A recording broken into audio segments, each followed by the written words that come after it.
Bismillahirrahmanirrahim. I welcome you all in the online session. Hope you all are fine and having good health. We start today's session with the recitation of Holy Quran.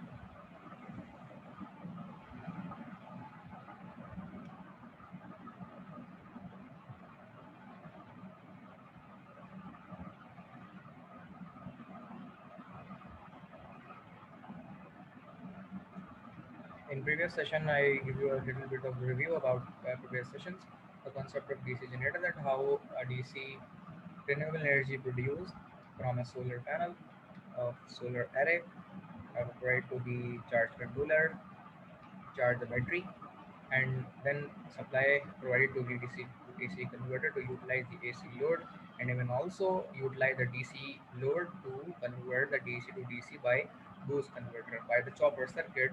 And the categorization and types of chopper circuit we already discussed, and the name of them are buck converter, boost converter, and buck boost converters. Further, we are discuss about the MPPT. What's the concept of MPPT in charge controller, and in which principle of grid pulse width modulation it works, and the latest terminology of pulse width modulation we already discussed in our previous session. Furthermore, we are discuss about that what is wind generation, wind turbine, and how it produce the electricity, renewable energy from wind power plant. So in previous session, we already discussed that how electricity is generated by our wind turbine systems, and how it produces electricity. A generator is connected uh, in the cell of the package of wind turbine, outermost side of wind turbine. That synchronous or induction generator produce the electricity from DC to AC, and by this terminology, machine side converter, DC link, and grid side converter. All over the functionality could convert the mechanism from DC to AC, and then DC to further AC, means that the variable AC can be converted and feed from this kind of converter terminology. Furthermore, the electricity step up from three-phase step up transformer to match the to match the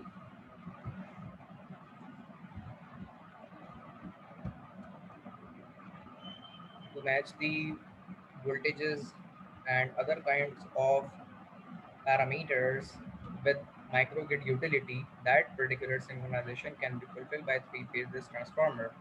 Up till now, if anyone of you have any kind of question, please feel free to ask. I will answer your question and resolve your queries. If you have, please ask.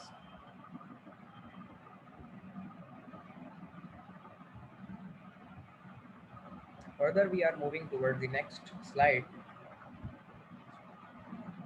which are the types of wind energy resources, offshore wind park and offshore wind park. And we already know this thing that in offshore wind power plant, that wind power plants are those typical wind power plants that produce electricity but cannot provide it the electricity powers to the grid. And the onshore wind park are the types of wind generation which produce electricity but cannot provide it to the utilization of load. It directly provides its load to grid. This is the synchronization of good terminology, and this is the synchronization of utilization of power towards the consumer of load directly, not sell the power to the utility grid. This is the terminology that we discussed here. So moving towards the next aspect, uh, uh, this lecture of slide be taken from Dr. Mohammad Faisal Khan, an associate professor from Hamdard University Electrical Engineering Department Fest. And in this slide, we discussed that the offshore wind farm that produce electricity by wind, it produced in the form of array electricity, and individual electricity is fed in the common bus bar.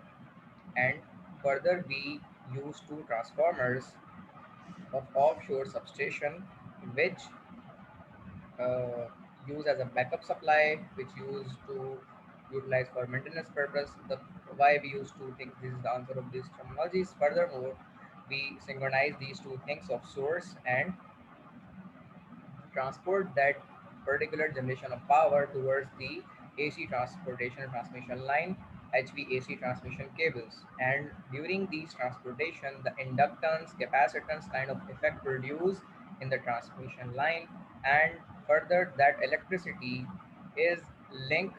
This is the offshore network till now, but this offshore network is connected with the onshore substation, which means that produced electricity can link with the grid. That's the reason we use the terminology onshore substation with the two kind of substation based transformers for backup purpose, maintenance purpose, and provision kind of purpose. We use two transformers to create a link between the offshore network and onshore network, onshore AC grid towards the site.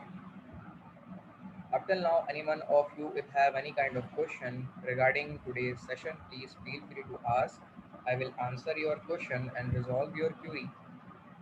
Okay, STATCOM, what is that? Offshore wind farm using AC transmission to shore node. The STATCOM is control the reactive power. Reactive power also produced in the particular site network. So we use STATCOM kind of network to avoid reactive power losses by SATCOM converter. That's the reason we use SATCOM network. And this is the explanation about a STATCOM synchronous compensator, is also known as a static synchronous condenser, to improve the reactive power losses, and even also we can set this to improve power factor, is a regulating device used on alternating current electricity transmission network to improve the reactive power, to improve the power factor, and to reduce the losses. We use STATCOM as static synchronous compensator. Simple term is that it is based on the power electronics voltage source converter and can act as either a source or sink of reactive power. Can anybody tell me that what is the concept of source of reactive and sink of reactive? These are the two terms which is used here. Can anybody tell me what is the concept of source reactive AC power and sink of reactive AC power? Can anybody tell me about the concept? We already discussed the things. Yes, my friend. Sorry, friends. Sir, capacitor. I'm asking about the what is the concept of source of reactive AC power and sink of reactive AC power. आप उर्दू में भी बता सकते हैं. You can also explain in Urdu.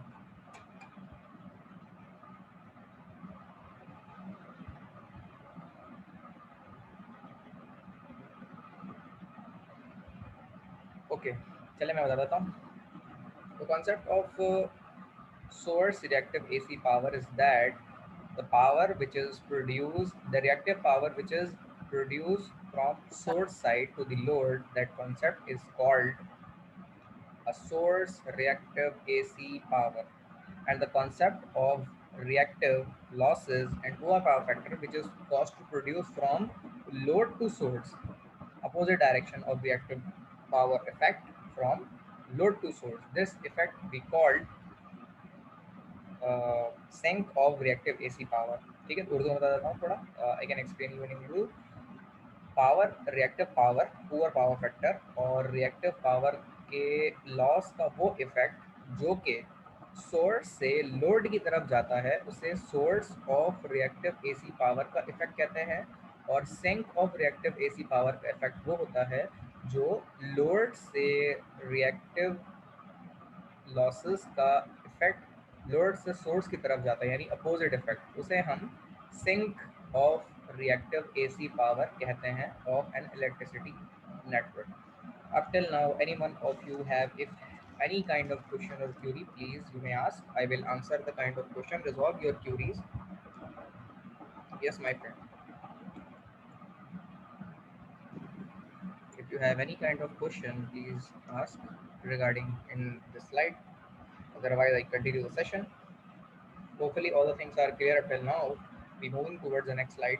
That is the AC DC substation. DC substation क्या होती है जी? आप इलेक्ट्रिसिटी पैदा तो कर लेते हैं डीसी में, अब आपको उसे स्टेप अप करके देना होता है नेटवर्क ऑफ ग्रिड को, समझ रहे हैं?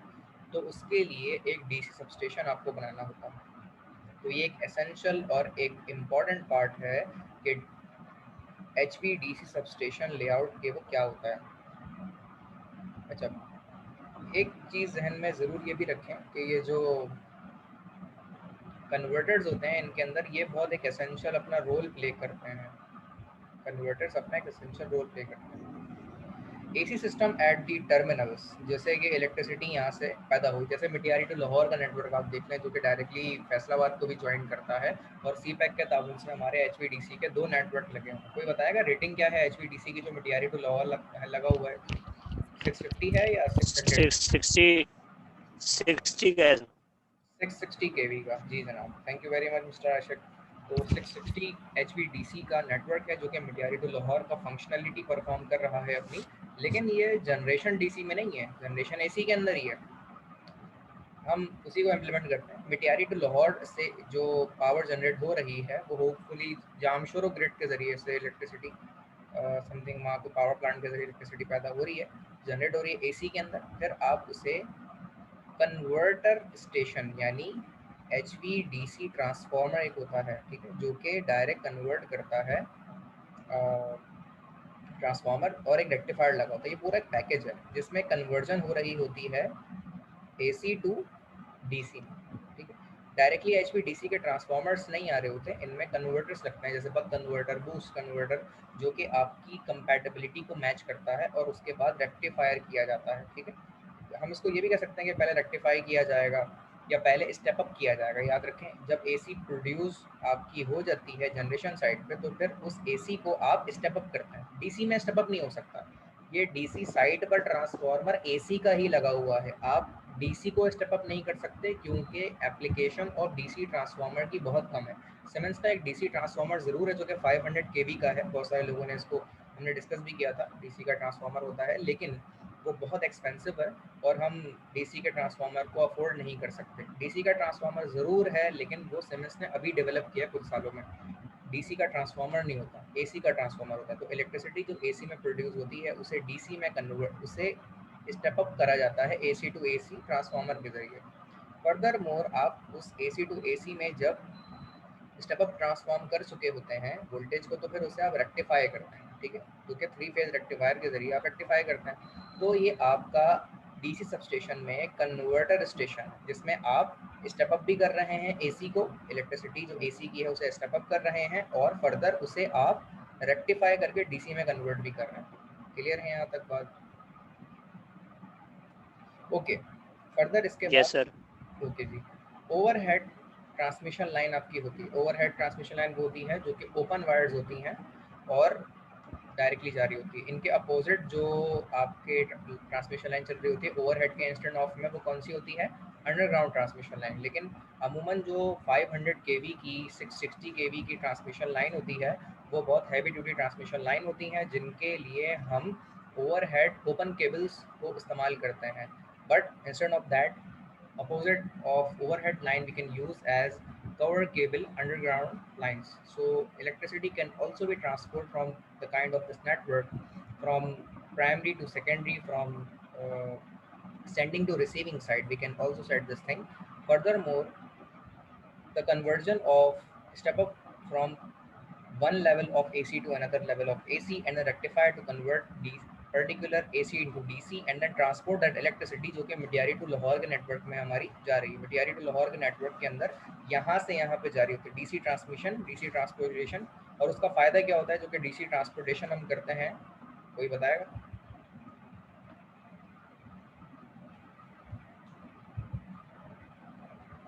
Can anybody tell me that why we use that DC transmission? Conventionally, many of the areas and many of the provinces, we most prefer AC transmission. But why we moving towards the DC transmission? What's the big reason?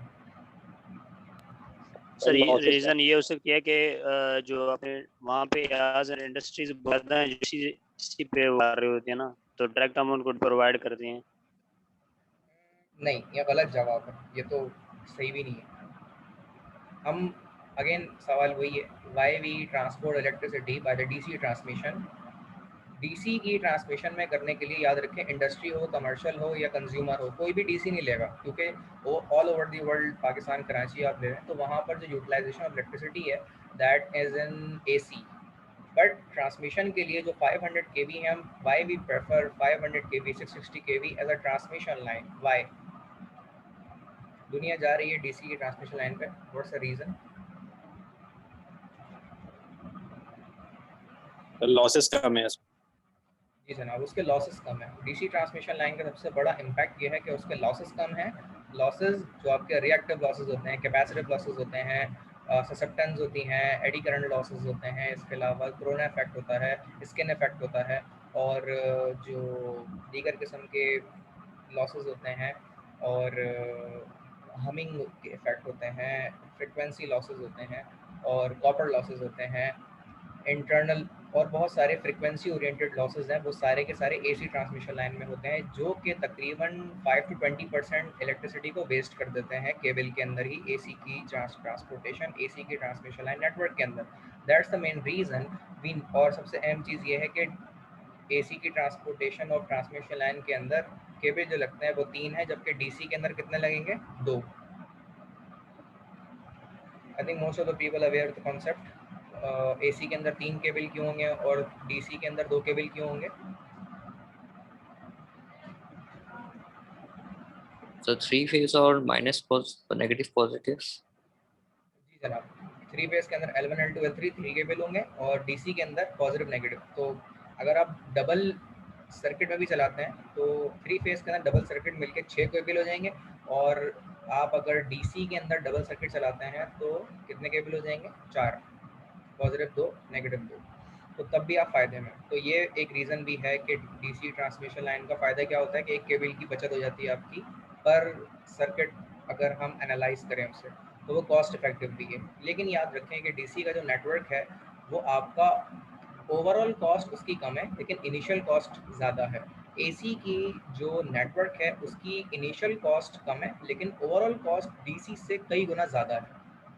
तो ये हम economical वे में भी अगर देखें तो इसको analyse करना काफ़ी हद तक सिंपल इस तरह भी हो जाता है। That's a reason the world is moving towards DC transmission line of network instead of AC transmission line of network because of less cost, less losses and more reliability। ठीक है, और लॉसेस उसमें फ्रीक्वेंसी ओरिएंटेड काफ़ी हद तक कम होते हैं, और बहुत सारे जो मैंने नाम लिए वो सारे काफ़ी हद तक कम हो जाते हैं। तो ये इम्पैक्ट सिर्फ ये वाला है जो डीसी ट्रांसमिशन लाइन का, जो डीसी आप कन्वर्ट करते हैं एसी से तो ट्रांसमिशन लाइन में गुजार देते हैं डीसी सबस्टेशन के जरिए। फर्दर मोर, अब ये हम जानते हैं कि डीसी हम डेस्टिनेशन तक पहुंच गए, मिटियारी से यहाँ पर सेंड हुआ और लाहौर पे रिसीव हो गया। अब जब लाहौर में वो रिसीव हो जाएगा तो जाहिर सी बात है कि पूरे का पूरा नेशनल ग्रिड का जो नेटवर्क है जब आप पूरा लगा चुके होंगे और दोबारा से नेशनल ग्रिड के अंदर डीसी को शामिल करेंगे तो आप जानते हैं कि डीसी एसी से मिलेगा तो वो मिल नहीं सकता, ब्लास्ट कर जाएगा। ठीक है,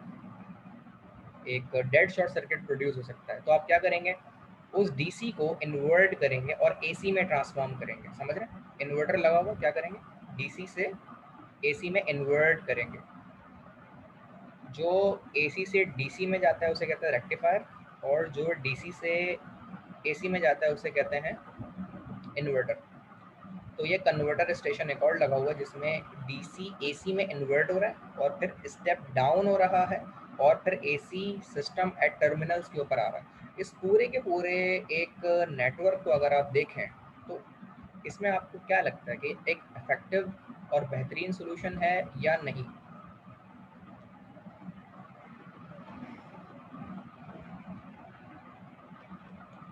जी जनाब,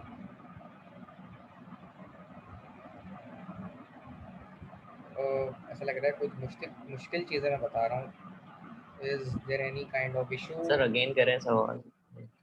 सवाल ये है कि भाई ये पूरा का पूरा जो नेटवर्क है ये एक अच्छा सोल्यूशन है, कॉस्ट इफेक्टिव सोल्यूशन है, बेहतरीन सोल्यूशन है या नहीं, या फिर इसमें जी कुछ। सर, वैसे सोल्यूशन तो बहुत अच्छा है। ठीक है सर, ये रेक्टिफायर करने के बाद जो लॉसेस बचा रहा है केबल और लेंथ वगैरह चीज है, जी उसके बाद दोबारा एसी पे कन्वर्ट कर रहे हैं, इस जी तरह जी के लॉसेस बचा रहे हैं। जी, इससे लॉसेस को बचा रहे हैं। दूसरी बात यह है कि मैंने जिस तरह आपको कॉस्ट इफेक्टिव केबल के हवाले से, क्वांटिटी ऑफ केबल के सोल्यूशन के हवाले से बात करी, वो भी काफ़ी हद तक बच रही है। लॉसेस आपके काफ़ी हद तक बच रहे हैं। 5 से 20% जो कि लीकेज लॉसेस के अंदर हमारी इलेक्ट्रिसिटी वेस्ट होती थी वो सारी की सारी बच जाएगी यहाँ पर। और इलेक्ट्रिसिटी की ट्रांसमिशन लाइन के अंदर जो इलेक्ट्रिसिटी लॉस हो जाती है उससे काफ़ी हद तक प्रिवेंशन इस पूरे के पूरे नेटवर्क के जरिए हो सकती है। अच्छा, क्या इसमें लॉसेस कहीं नहीं होगा? इसका जवाब क्या देगा कोई? क्या इस पूरे नेटवर्क में कहीं लॉस नहीं होगा?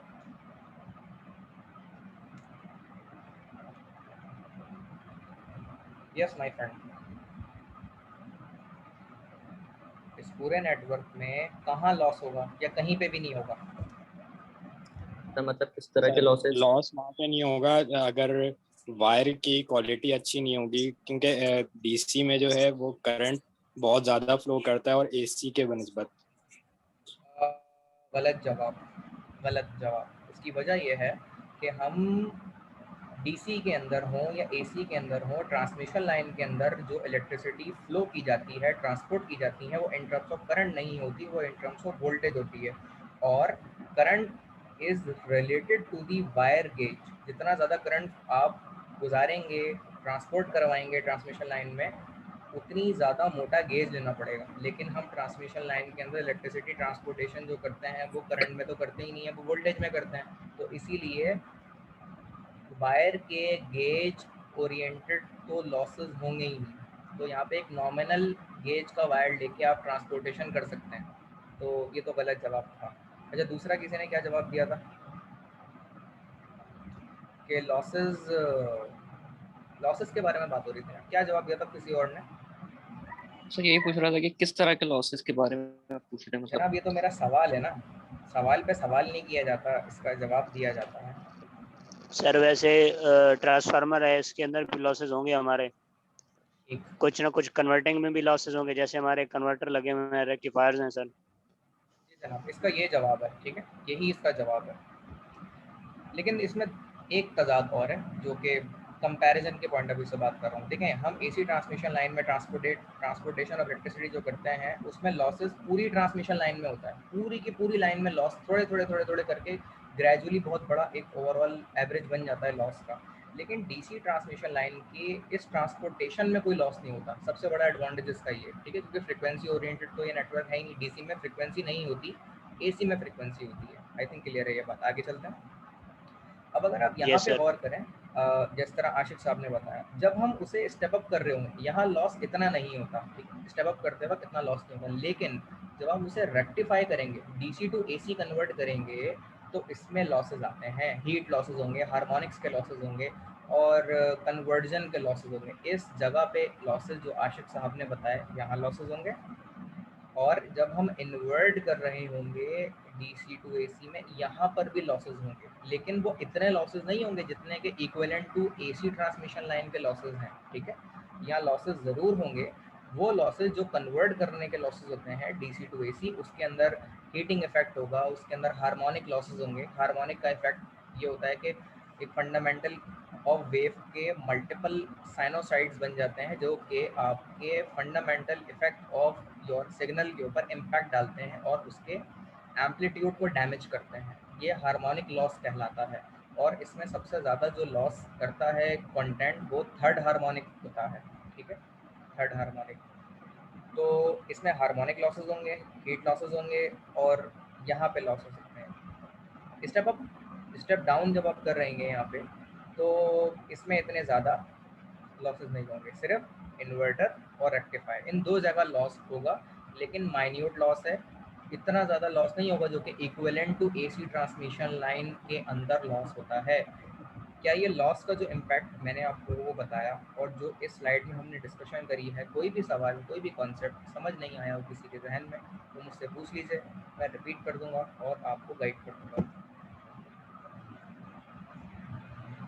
जी जनाब, कोई डिफ़िकल्टी किसी के जहन में हो, कोई सवाल हो, कोई ऐसी चीज़ जो मैं बताना भूल गया हूँ लेकिन आपके जहन में है तो शेयर करें अपने साथ अपनी नॉलेज, ताकि मेरी नॉलेज में भी इजाफा हो, मेरे इल्म में इजाफा हो। कोई ऐसी बात जो कि मुझसे रह गई हो, आपको इसके बारे में पता हो तो ज़रूर बताएं, और कोई चीज़ समझ नहीं आई तो पूछ लीजिए, ताकि मैं भी आप लोगों को अपनी नाकिस इंफॉर्मेशन के मुताबिक कुछ चीज़ें गाइड कर दूँ, और अगर क्लियर है तो हम आगे चलते हैं। जी सर, क्लियर है सर। ओके जी। Generation in AC convert into DC or transmission line then convert into AC to include in grid by transformer। ये बात मेरे ख्याल में इस पूरी की पूरी जनरेशन से यूटिलाइजेशन तक मैंने आप लोगों को यहाँ लिख के बता दी है, ठीक है। अब आप देखें यहाँ पे जो है ना इलेक्ट्रिसिटी पैदा होती है, ये फैन जो विंड टरबाइन के होते हैं घूमते हैं, इनमें गियर बॉक्स लगा हुआ होता है, ठीक है। गियर बॉक्स जो है वो कपल करता है इनके ब्लेड्स को और इंडक्शन जनरेटर को। आईजी इंडक्शन जनरेटर है। Induction generator is a particular generator which convert your DC into AC, that we called an induction generator. Gear box इसलिए ताकि कपल हो सके विंड टरबाइन के ब्लेड्स और ये क्या कहते हैं इसको, induction generator. Further more power factor correction capacitor लगाए गए हैं ताकि अगर पुअर पावर फैक्टर यहाँ पर हो जाए तो उसे करेक्ट किया जा सके। पुअर पावर फैक्टर के नतीजे में जो आपके रिएक्टिव लॉसेस होते हैं वो बढ़ जाते हैं और आपकी करंट कैरिंग कैपेबिलिटी बढ़ जाती है, जिसकी वजह से आपके लॉसेस बढ़ते हैं और उसका इम्पैक्ट आपके पूरे नेटवर्क के ऊपर आता है। इसीलिए रिएक्टिव पावर लॉसेस को पावर फैक्टर आप कैपेसिटर लगाकर पावर फैक्टर को करेक्ट कर सकते हैं। ये उसका तरीका होता है पावर फैक्टर को इम्प्रूव करने का।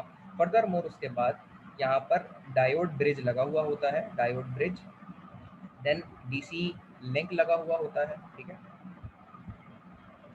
फर्दर इंडक्शन जनरेटर से इलेक्ट्रिसिटी प्रोड्यूस होती है उसको एसी से डीसी में कन्वर्ट किया जाता है। डायोड ब्रिज का मतलब क्या होता है, रेक्टिफायर जो कि एसी से इंडक्शन जनरेटर एसी प्रोड्यूस करेगा, डायोड ब्रिज एसी को डीसी में कन्वर्ट करेगा।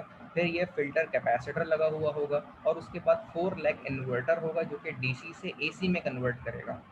तो जो रेक्टिफायर ऑफ डायोड ब्रिज होता है वो कन्वर्ट करता है एसी से डीसी में, और जो 4 लेग इन्वर्टर होता है वो कन्वर्ट करता है डीसी से एसी में। लेकिन किसी का सवाल यहाँ होगा कि भाई प्रोड्यूस भी एसी में हो रहा है और यहाँ दे भी एसी में रहे हैं, तो फिर क्यों उसे हम एसी से डीसी में कन्वर्ट कर रहे हैं, फिर डीसी से एसी में कन्वर्ट कर रहे हैं और यहाँ दोबारा एसी मिल रहा है। वो डायरेक्टली एसी यहाँ से लें और यहाँ पर प्रोवाइड कर दें, क्यों इसे हम कन्वर्ट कर रहे हैं डीसी से एसी से डीसी फिर डीसी से एसी में? कोई जवाब देगा इस बात का? सर वोल्टेज वेरिएशन की वजह से। जी बिल्कुल यही जवाब है इसका, ये जवाब एक मुमकिन जवाब है।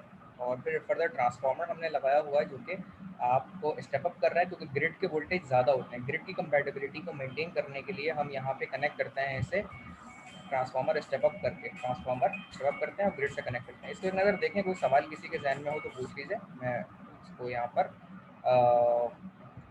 दिखा रहा हूँ आप लोगों को, तो इसको देखें अच्छी तरीके से। कोई सवाल हो तो पूछें ताकि हम नेक्स्ट स्लाइड की तरफ चलें।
ओके जी, यहाँ तक मेरे नेटवर्क में थोड़ी डिस्टर्बेंस हो रही है। मैं अभी सेशन को यहाँ पे ऑफ करूँ, नेटवर्क जैसे ही मेरा स्टेबल होता है तो मैं फिर दोबारा से इसे कंडक्ट करूँगा क्लास को।